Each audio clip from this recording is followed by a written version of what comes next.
সুপ্রিয় দর্শক, আসসালামু আলাইকুম। সবাইকে স্বাগত জানাচ্ছি আজকের গুরুত্বপূর্ণ সংবাদে। প্রথমেই জানিয়ে দিচ্ছি সংবাদ শিরোনাম, পরে বিস্তারিত। দেখেন, আজকে একটা বক্তব্য শুনে অনেকটা হাঁপ ছেড়ে বাঁচলাম। আমি না, আমার মতন অনেকেই আশা করি যে আজ থেকে গণতান্ত্রিক বাংলাদেশের যাত্রা শুরু হলো। এখন সবাই মুক্ত, সবাই মুক্ত। গণতান্ত্রিক বাংলাদেশের নেতাকর্মীদের শান্ত সতর্ক থাকতে বলছে। ভারত চীনের সাথে সম্পর্কের ক্ষেত্রে জনগণের ইচ্ছা প্রাধান্য পাবে। আর কি বলছেন? অর্থনীতি, জননিরাপত্তা এবং সুশাসন প্রতিষ্ঠায় বড় চ্যালেঞ্জ। ভেঙে পড়া আইন শৃঙ্খলা পরিস্থিতি দ্রুত উন্নতি করা হবে। আর কি আছে? কমিটমেন্ট। দেখেন, প্রতিটি নাগরিকের ক্ষেত্রে আইন সমানভাবে প্রয়োগ করা হবে। নির্বাচনে অংশ নেওয়ার জন্য সবাইকে অভিনন্দন জানাচ্ছেন তারেক রহমান আজ সংবাদ সম্মেলনে। বিরোধী দলের কাছে দায়িত্বশীল আচরণের প্রত্যাশা, দায়িত্বশীল আচরণের প্রতিষ্ঠা, মানবিক এবং গণতান্ত্রিক দেশ গড়তে সবাইকে ঐক্যবদ্ধ থাকতে হবে।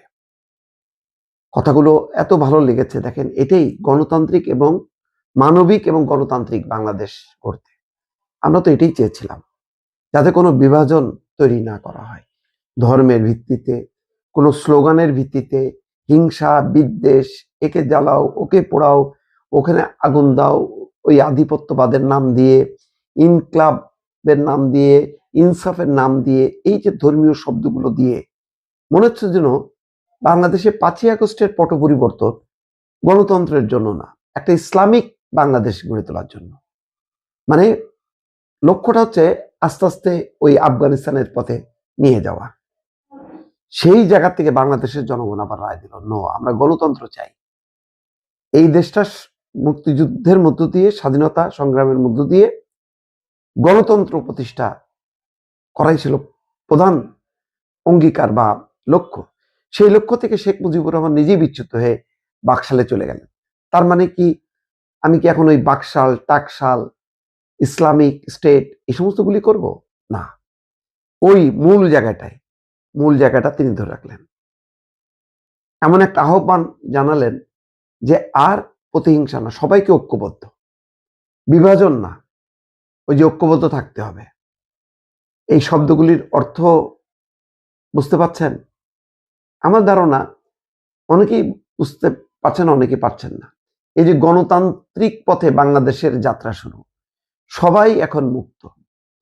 আপনি স্বাধীন, মুক্ত, কিন্তু আপনি দায়িত্বশীল আচরণ করবেন। বিরোধী দলের প্রতি তিনি আহ্বান জানিয়েছেন দায়িত্বশীল আচরণ করার জন্য। আনন্দের মুহূর্তে খালেদা জিয়ার অনুপস্থিতিতে তিনি ব্যথিত, অবশ্যই সারা জাতি ব্যথিত। এই দৃশ্যটা তিনি দেখে যেতে পারলেন না। এই ক্ষতটা বা এই শোকটা আমার ধারণা যে তারেক রহমানকে শক্তিতে রূপান্তর করবে। এই যে মা দেখে যেতে পারলো না, কবরে শুয়ে এখন তিনি দেখবেন ছেলে কেমন বাংলাদেশ গড়ে। এটা হয়তো তার মনের মধ্যে একটা জেদ এবং আকাঙ্ক্ষা কাজ করবে। একটা অতৃপ্তি থাকলে আপনি ওটা পূরণের জন্য চেষ্টা করবেন। সব পেয়ে গেলে কিন্তু আপনি হাল ছেড়ে দেবেন, আপনি সতর্ক থাকবেন না। তখন কুচক্রীরা পরিস্থিতিটা ঘোলা করবে। কারণ বাংলাদেশ, আবারও বলি, গণতান্ত্রিক বাংলাদেশ, ঐক্যের বাংলাদেশ, অসাম্প্রদায়িক বাংলাদেশ। কিন্তু অনেকে এটাকে কাটতে চায় ইসলামের নামে, জঙ্গিত্বের নামে, হিন্দুত্বের নামে কাটতে চায়। ভারতে যেভাবে কাটাকাটি চলছে, বাংলাদেশ সেটা হবে না। বাংলাদেশ হবে একটা আদর্শিক রাষ্ট্র। সেই কথাই কিন্তু তিনি আজকে বলছেন যে কোনো বিভাজন এখানে ঠাঁই পাবে না। সে কথাই বলছেন, জাতীয় ঐক্য আমাদের শক্তি, বিভাজন দুর্বলতা। জাতীয় ঐক্য হবে শক্তি, আর বিভাজনটা হচ্ছে দুর্বলতা। বিভাজন রাখা যাবে না। এই যে গত 17 বছরে ধরেন শেখ হাসিনার বিরুদ্ধে আন্দোলনে দল মত নির্বিশেষে সমস্ত জনতা অংশ নিয়েছে, কিন্তু তারপরে আমরা কি দেখলাম? মাজারে, দরগা শরীফে শতাধিক হামলা হয়েছে। এটা ঐক্য? এটা কি ধর্মীয় ঐক্য হইলো নাকি বিভাজন হইলো? কবর থেকে লাশ তুলে পোড়ানো, এই মানসিকতা বোঝেন? দীপু চন্দ্র দাস, তার জন্য আমাদের ইন্ডিয়ার কাছে নাকানি চুপনি খাইতে হলো, কিন্তু ঘটনা তো সত্য। তার লাশ পোড়ানো হলো, আর বহু মানুষকে এভাবে হত্যা করা হলো। গত 17 মাসে যে কর্মকাণ্ডগুলি চলল, আইন শৃঙ্খলা বাহিনীর সামনে দিয়ে 32 নম্বর জ্বালানো হচ্ছে, আবারও জ্বালানোর পর জ্বালানো, একের পর এক। আরো অন্যান্য জায়গায় সুধা সদন থেকে শুরু করে আওয়ামী লীগের অফিস, বাসা, বাড়ি, মানে পুড়ে গেছে। সেই পোড়ানোর উপর আবার তারা নৃত্য করতেছে। এই শক্তি কারা? এই শক্তির সর্বশেষ চেষ্টা ছিল নির্বাচনে 5 দিন আগে যমুনা ঘেরাও করে সেখানে একটা মাতম তুলে মানুষকে নামায় দেয়া।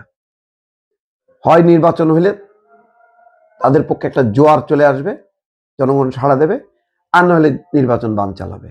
আইন শৃঙ্খলা বাহিনী সেটা নস্যাৎ করছে। এখন মূল রাজনৈতিক শক্তির কাছে ক্ষমতা চলে আসলো। যারা বলছে এটা গণতান্ত্রিক বাংলাদেশ, এটা ঐক্যের বাংলাদেশ, এটা মাথায় নিয়ে সবাই যদি, জনগণ যদি এখন রেসপন্স করে, আমার ধারণা যে এই যে ভেঙে পড়া আইন শৃঙ্খলা পরিস্থিতি, যেটা উন্নতি হবে, এইটা আইন শৃঙ্খলা বাহিনী তো একটা শক্তি পাবেই, সেই সাথে মানুষের পার্টিসিপেশন হইতে হবে। একটা মবও যাতে আর বেরোতে না পারে, আর এই মাতম যাতে না করতে পারে। বলছে না শেখ হাসিনার মতন তারেক রহমানকে লাথি দিয়ে দিল্লিতে পাঠাই দেবে। এই বার বাড়াচ্ছে না, তারপরে শিক্ষকদেরকে দিয়ে পদত্যাগে সাইন করা হয়েছে না, রাজশাহী বিশ্ববিদ্যালয় আম্মার। আবার এখানে এসে নারীদের অঙ্গ নিয়ে অশালীন স্লোগান হয়েছে না। এগুলি কি আর চলবে? এগুলি কি আর হইতে দেওয়া হবে? হতে দেওয়া হবে না। যদি চলে তাহলে বুঝবো যে পুরো নির্বাচন, পুরো গণতন্ত্র শেষ। বাংলাদেশ, এই দেশে আর শান্তি হবে না। এখন এই বলছে না যে সবাইকে সতর্ক থাকতে, সবাইকে সতর্ক যদি থাকে